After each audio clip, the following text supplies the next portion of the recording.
Analysis Wednesday for Super Tuesday.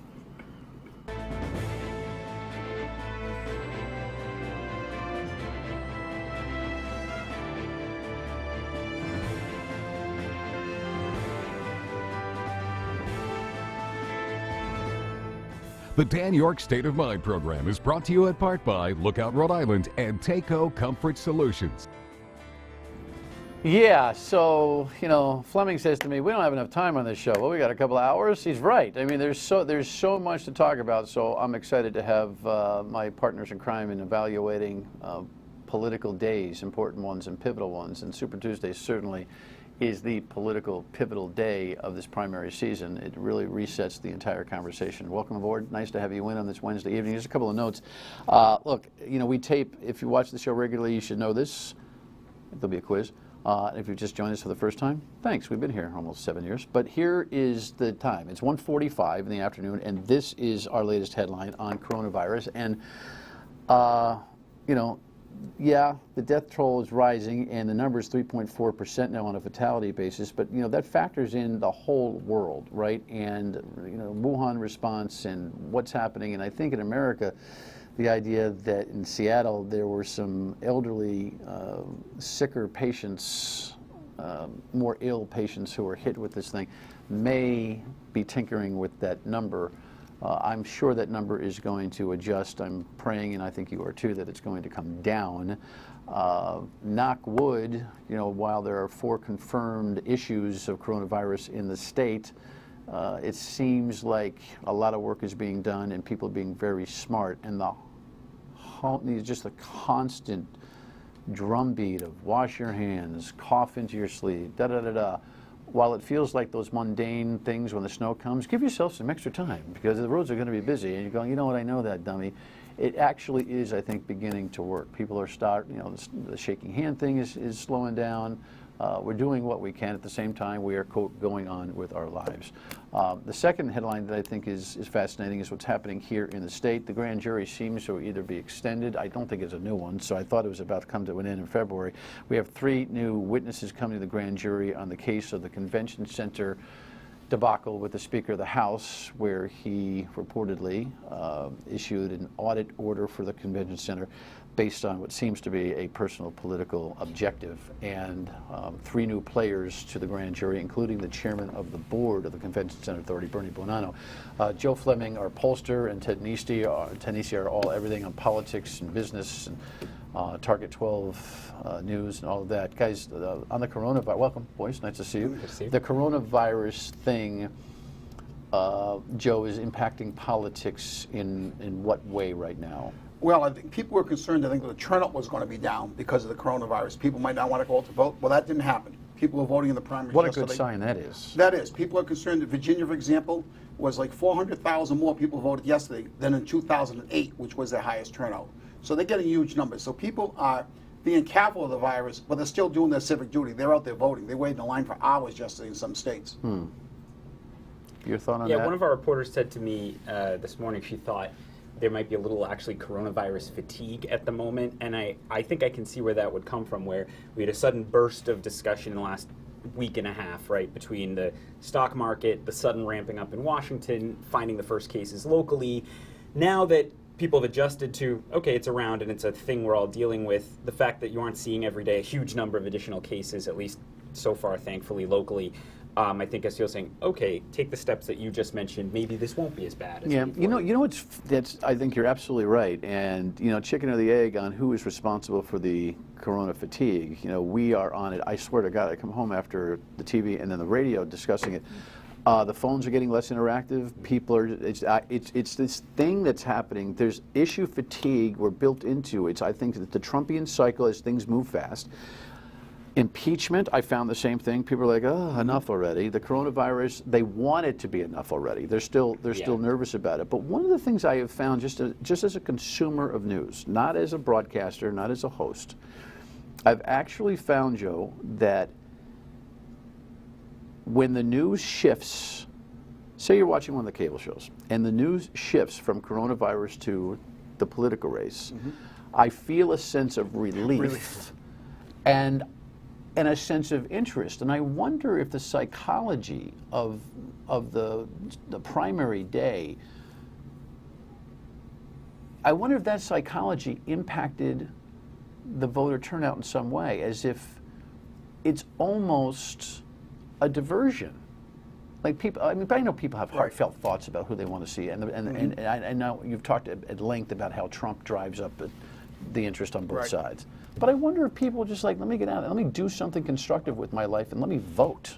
Yeah, I agree with you. I think people also realize now, I know the precautions I have to take. I got to keep my hands clean. I got to be careful what I'm doing, but I'm not going to change my everyday life. And one of my things right now in 14 states yesterday was going out to vote. I'm going to do my duty. So they're not letting this stop them. But again, they're going to live with it for the next however long it lasts, and I don't think you're going to see a lot of changes in people's lives. Some events, maybe. Maybe it also gives people a sense of agency, where we do feel so much inundated by news from all over that we can't really affect. Voting is a chance for the citizen to go out and take a little action on their own. Talk to me about Trump and the coronavirus, and I'll tell you, the vice president's new or renewed sycophancy is just unbelievable. I mean, I cannot know how this guy looks in the mirror at night after a briefing. You know, as Mr. President, as you ordered us, as you wanted, as you blah, blah, blah, blah. But he's running the show. Right. The competency of response to the coronavirus is going to be a big 2020 election thing, right? Mm-hmm. Talk to me about that. Well, I think one thing is by having the vice president out there, that's good for Donald Trump. It keeps Trump from being out there saying things that he shouldn't be saying. Stupid things like, yeah, there'll be a virus here, and there'll be a vaccine here in 3 months, when the infectious disease guys across the table saying, oh, Mr. President, by the way, that's 18 months, you know. And thank God we have some people who speak truth to power in this, right? Yeah, I mean, this is science in the end. You can't, and I think that's part of what is interesting here is, you know, a lot of the crises of the Trump administration have come out of the Trump administration. Coronavirus came from China, and they have to. You can't tweet your way out of it. You know, they just have to have an effective administrative response. And I think there was a sudden realization maybe last week at the White House that we better get this right, or we could have really big problems, health problems, but also economic problems and political problems too. It's really interesting. Today, Trump blamed the Obama administration for vaccination issues or you know, test reading issues and all that kind of stuff. The guy can't not do it. You know, he always blames the Obama administration for everything. No matter what it is. You're in the 4th year of your presidency right now. You're going to start taking ownership of what's out there. You can't keep going back. Maybe for the first year or two you can, but now in year 4, you can't go back. But I will say, I'll devil's advocate, I think it kind of works for Trump. I think he's shown the power of if a party leader always gives his supporters a talking point to pivot away from the sort of facts of the day, that's a really powerful thing. And he uses Twitter for it. He uses Fox News for it. Because the base is in a trance over this that stuff, works for his base. I don't think it works for the people who are in the middle. And we've been talking about that 8-10% of America that'll decide this election. They got to look at that and say, that's not credible. Right. That's what I mean. Well, and also those people, you know what? I don't think they're going to care how the president or anyone else is talking about it if they see coronavirus affecting their community, or if secondhand their factory is shut down because the supply chain from China has gotten cut off, and all the other effects we could have. All right, when we come back, we'll take a look at the report on last night's Super Tuesday results and some developments today from it, of course. Stay with us. I'm guessing by now you've seen most of this, but we'll recap. Joe Biden's big comeback on Super Tuesday has knocked Mike Bloomberg out of the race. The former New York mayor endorsed Biden in a statement saying, "I'm a believer in using data to inform decisions." After yesterday's results, the delegate math has become virtually impossible, and a viable path to the nomination no longer exists. Aides say Senator Elizabeth Warren is reassessing her campaign and will have more to say in the coming days. They don't call Super Tuesday for nothing. Former Vice President Biden claimed the frontrunner status last night, picking up victories in 9 of the 14 states voting. We're told, well, when you got to Super Tuesday, it'd be over. Well, it may be over for the other guy. Senator Bernie Sanders did not have the night his campaign hoped for, but he still picked up victories in 3 states and is leading in California, with votes there still being counted. You cannot beat Trump with the same old kind of politics? Exit polling revealed electability was a top priority for Super Tuesday voters, a wide margin saying they would prefer a nominee who can beat President Trump to one they agree with on major issues. This campaign that will send Donald Trump packing. This campaign is taking off. Join us. Biden picked up a majority of African Americans and voters over 45, while Sanders performed much better with Latinos and voters under 45. An unprecedented grassroots, multi-generational, multiracial movement. The two-man race continues next Tuesday when 6 states will go to the polls. All right, my friend. You got all that figured out? Oh, yeah. This is wild. Joe is. and I have been talking about it between our texts and our conversation, Wayne, to come with you and then off air with you. It's a perpetual show with you guys in the hallway. Yeah, Oh, it's yes. always- we are the same way together off air as we are on TV. I mean, the resurrection. People are comparing Joe Biden to Lazarus. For those of us who listened in CCD, to go from Saturday afternoon, people were still talking about Joe Biden. If it's not too good, will he drop out before Super Tuesday, whatever? And by today, he's the dominant front runner, winning here and there. It's the Patriots 28-3 in the Super Bowl, coming back. I mean, last Saturday, no one gave Biden a chance. Now he was winning states yesterday. He never campaigned it. Massachusetts, Warren came in third in Massachusetts, her own state, and Biden, who never visited, never spent money, wins the state. Alabama never went to it. Got 70% of the vote. When we write the Biden comeback story, if it is written, it'll go back to that key endorsement in South Carolina. Yeah. 100%. I would even go back. Clyburn did that. The whole thing changed. It did, but I think it started before that. In the debate that Bloomberg was in the first time, Elizabeth Warren going right after him. It took the luster off of Bloomberg. He self-destructed, and a lot of those Bloomberg votes where he was moving up in the polls were former Biden voters, and they were with Bloomberg. Once they heard that, I think they started to second-guess themselves, and they were. To get your voters back, it's a lot easier than getting them for the first time. It's almost like that debate and what had happened lit a match, and then Clyburn is what set it ablaze in the fireplace. I mean, it was, and then the lesson here once again is this: if you cannot win African American voters in a Democratic presidential primary, you will not be the nominee. Bernie Sanders has worked very hard to do. That's why he lost to Hillary, because they get candidates.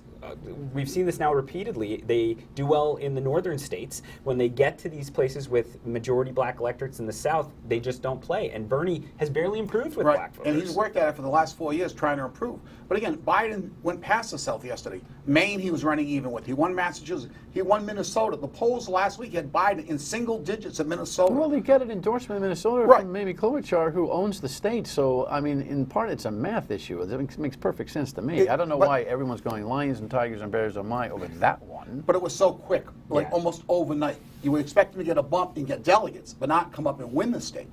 I think people thought Sanders would win Minnesota. And not every politician, if this was all just Amy Klobuchar saying, that is quite a testament to her the deep loyalty to her in the Democratic Party in Minnesota, that she said, this is our new guy, and so many voters trusted her and said, we trust Senator Klobuchar, we're going to go with him. What's interesting is in California, over like 2 or 3 million people voted early, and Biden is only 9 points behind Sanders. In the early vote. Yeah, and everything right now.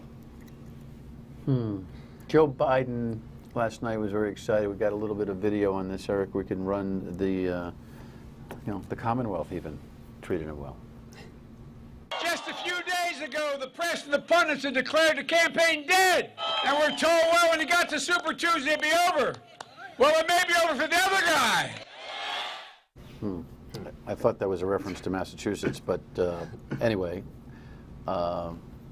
Elizabeth Warren finishing third in her own state, game over. I mean, by the time, I'm wondering, you know how this happens every once in a while? We tape the show in the early afternoon, you see it at 7:30 at midnight, and guess what? Something really big happened between. It's possible. So sorry if that happened. She had to have 2 things yesterday to keep going. She had to win Massachusetts and do decent in California and get delegates. Neither one happened for her. So right now, she doesn't have a path for victory. The question is, does she want to stay in and just keep her issues going? That's all she can do at this point. Well, in the old days, it would be keep the issues going, get a plank on the platform and really make a point.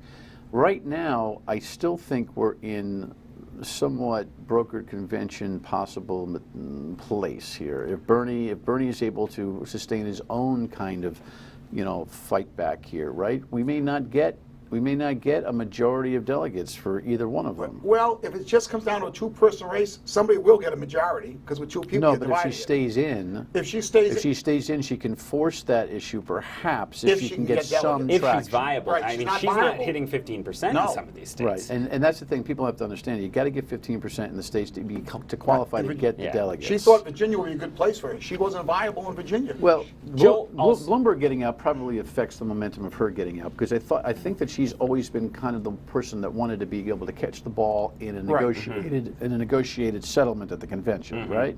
Maybe that is. I think there's also a bet by her people that Bernie was too far out for Democratic voters, and at some point she'd be someone who was not quite as far out there as Bernie, so she could speak to some moderate voters, but would be able to win over a lot of his base and argue, I'm with him on so many issues, you can safely come to Warren, and it never played out that way. He strengthened even after his heart attack. I think something Joe pointed out to me that I hadn't thought hard about this morning until he said it is, it matters, it doesn't just matter if you win states, it's not like the Electoral College, it matters how you win. So if Bernie and Biden are scrapping in states like Michigan next week, and one of them wins by 1 point or 2 points and it's really close, the delegates are almost a wash, very close. But if Biden is on the other end in other states in the South, running up the score and getting most of the delegates, Bernie winning states is actually not going to do as much as what he needs. He needs to start doing some blowout wins. Then. For example, Mississippi's up next week. Biden will probably win that 70-30. Michigan, Bernie lost by 1% last time. They run even again, as Ted just said. Take those two states. It's a lot more delegates in Michigan, but Biden's going to get the most delegates because of Mississippi winning there so big. So Bernie has to really find some states to get their blowouts in to close the gap if Biden starts opening a gap up of 100, 200 delegates. Listen to this conversation. When we come back, we'll talk about how it's changed so fast. It was only last week we were talking about Bernie gets so far out in front, you're not going to be able to catch him. Oh well. Be right back.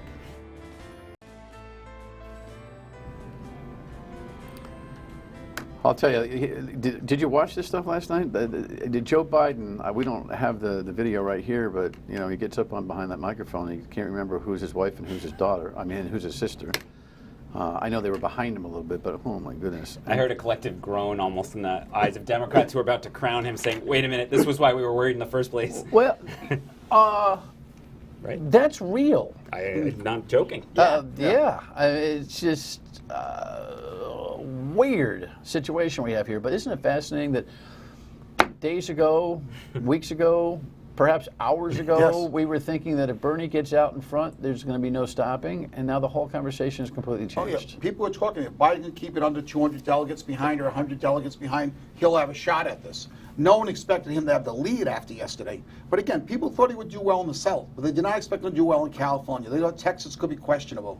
They thought he was going to lose like Minnesota and Maine and Massachusetts, but he's winning those states, and that just shocked everybody. I almost think Bernie Sanders peaked too early because it caught, he was doing better than expected, especially after Nevada, and I think it panicked moderate Democrats who maybe had assumed, well, at some point, just like we saw with Trump and the Republicans last time who didn't want Trump, they kept assuming, at some point, this can't go on. Well, the James Carvilles of the world have gotten a lot of attention screaming bloody murder to that effect. Like, guys, you don't realize what, you sit back, this thing gets away from you, it's all over. Yeah. After Nevada, I think they started to realize that. Yeah. The first two states, Bernie got like in the 20%, 30% range. That was okay. They felt when the field gets smaller, they could take him. But when he gets 46% in Nevada, they were getting concerned. And as you said, with that delegate math, I think it dawned on the Democrats that these relatively low wins could still be a path to the nomination for Sanders. Plus, even if he didn't have a majority, the blood on the floor at the convention, if you don't give him the nomination, if he has the most delegates, would have been wild. We are weeks away from the answer to this question, but I'll ask it anyway. Are the Bernie supporters, rabid as they are, transferable? Do they stay home if he doesn't get the nomination? Because they're going to be instrumental to beating Trump. If they stay home, he doesn't win. It all depends on how much they hate Donald Trump. If they hate Donald Trump greatly, they will be out there. But the same question, Dan, could be asked. We don't know that answer. We don't know the answer. But the same thing could be asked the other way. What would the moderate Democrats do? If Bernie was the nominee, would they just skip voting for president and not vote for him? You heard people. That was I've said that on the radio a million times. Well, I'm not a registered Democrat. Right. I'm an unaffiliated voter. But I said, if I had to make a choice between Bernie Sanders and Donald Trump, I will not vote again. So you have it on both sides of the issue. By the way, I hate telling you that, but it would be the second presidential race. I didn't vote. You heard that from a number of people, that Bernie was a bridge too far for more moderate voters who don't like Donald Trump. And I think that's, again, what began to alarm Democrats. I also think, don't forget, too, what led to the Bernie people being so upset last time. You had a hack that federal intelligence agencies believed was linked to a foreign country that led to the release of all those damaging emails, both the emails from the Clinton campaign and the emails from the DNC, that kept the Democrats infighting. You go into the convention, you don't expect to have the private email machinations out there. So if something like that happens again, and it turns out this was all, if all Harry Reid's emails orchestrating these endorsements come out right when the convention's happening, I think there will be a problem. So it's how can you bring the party back together? So where's Donald Trump sit? Here's a tweet. Of course, you can't. He's got to stick the knife right inside the rib cage with Michael Bloomberg, right? Mini Mike, quote, 3 months ago I entered the race to president to defeat Donald Trump and I failed miserably. Ha ha ha ha ha. Who does he want, Joe? Oh, he wants Bernie Sanders. There's no question about that. Right. No question. So it's not a great day for him today. No, not at all. I mean, I keep saying this race reminds me of 1972 when Richard Nixon was running for re-election. He wanted George McGovern as the candidate, and he got George McGovern. Donald Trump, I really believe, wants Bernie Sanders as much as he can, and he'll do everything he can to help Bernie Sanders be the nominee. And I take your word for it because I wasn't born. Which you seem to find a way to suggest or to remind Joe and I with the white beards over and over again. Although you know what, He's getting I gray. know. You know what? My shtick is very thin. That thing is actually you're prematurely gray. You under a lot of stress? Yeah, you know who I'm married to. But the See if she watches tonight. but I'm going to text her to watch. I think she's a fan of the show, so guess who's in trouble? But the wear and tear of this primary advantages Donald Trump.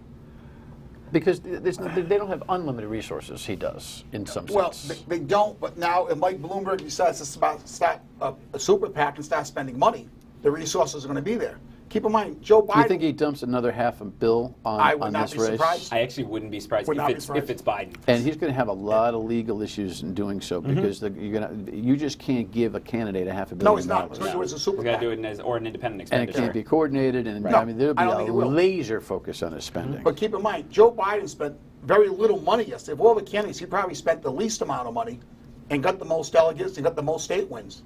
So it's not always money, it's how people perceive you. They know who Joe Biden is. They know who Donald Trump is now. Big potential loser in this is our own governor, Gina Raimondo. Yeah, I mean, she...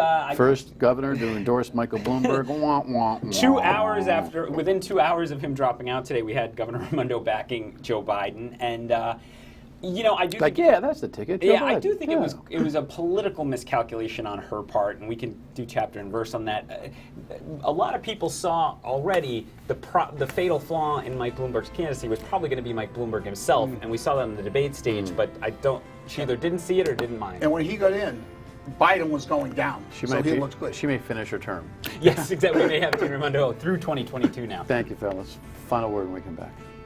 Every day seems to change the news cycle. Well, the news cycle changes every day, right? Coming up on the program tomorrow, we'll talk to Hillary Levy-Friedman. She is a professor at Brown on some of this non-disclosure stuff that might have been the end of Mike Bloomberg, the Me Too situation, and all of that.